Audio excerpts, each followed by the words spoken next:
And that little music tells me it's time to start. All right, first up, seems that that bastion of faith we know as England is not a big fan of hope. Franklin Graham advertised an upcoming gospel festival in the cities of Blackpool and Lancashire. Well, that is until those hoarders of consonants, the LGBTQ community, got their knickers in a knot over Graham's appearance. Two members of Parliament even urged the British government to investigate if Graham should be denied a visa. Hear, hear. That's the spirit of tolerance. Now, is this a Hexit in the making? That would be a hope exit for the spineless and politically correct listening in. So what exactly did this controversial bus ad say? Did it insult the Queen?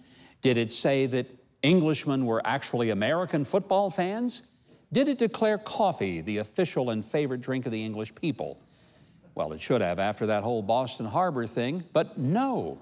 The sign simply said, a time for hope. That's it. That vile hate speech got Franklin Graham and the Festival of Hope censored. I wonder what would have happened if British Christians had wanted an LGBTQ sign removed because it was offensive to them. We'll never know. Well, after 19 years in America and 321 saves as a relief pitcher, Fernando Rodney became a U.S. citizen this week, and it was the Minnesota Twins that got the save. The Dominican Republic-born Rodney had a ball game, but he needed to leave early to catch a flight to Miami in order to become a U.S. citizen.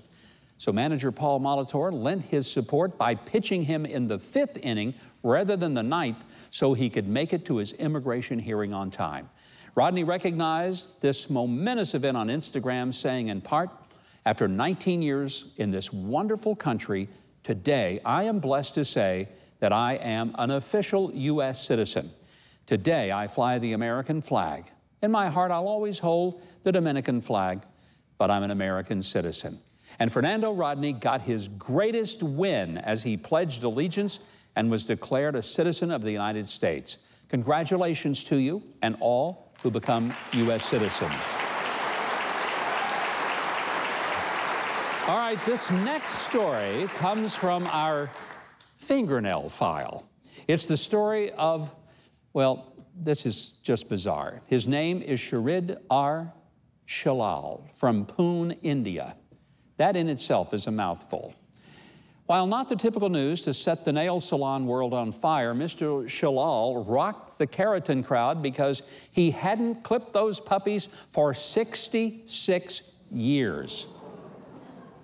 A ceremony was held at Ripley, believe it or not, in Times Square to declaw Mr. Shalal and then put those fingernails on display.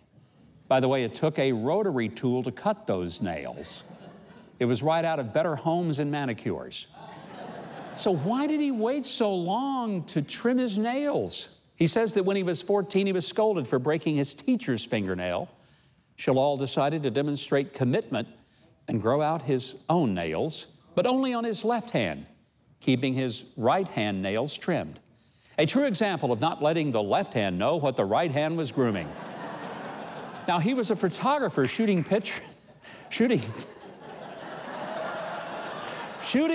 with a special camera, I'm sure it was. And I'm sure his peers would look at those shots and remark, he nailed it.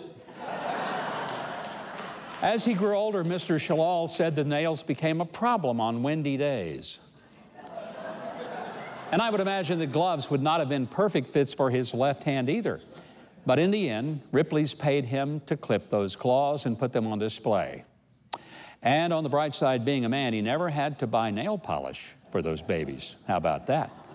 Finally tonight, Russian scientist Igor Ashur Bailey is celebrating his post as the head of the state of Asgardia, a kind of space ark or space nation for humans to flee the Earth. He has 200,000 people signed up already, 85% of them men. Ladies, this could be trouble. Over the next 25 years, they plan to flesh out their government, establish a bank, and introduce a national currency. And when they're through, the Asgardians expect to gain acceptance from all of Earth's nations and spark a new era of infinite expansion and bliss. Now, what planet do Igor and these people truly live on? Oh, that's right. They're still on Earth. That is, at least until that infinite expansion and bliss kick in. I want to say there's 200,000 people signed up. I've got a list of several I'd like to add to their list. Well, live long and prosper, my intergalactic friends, and let's hope Asgardia doesn't fail to get off the ground. Well, aren't you glad we read the news so you don't have to? You bet you are.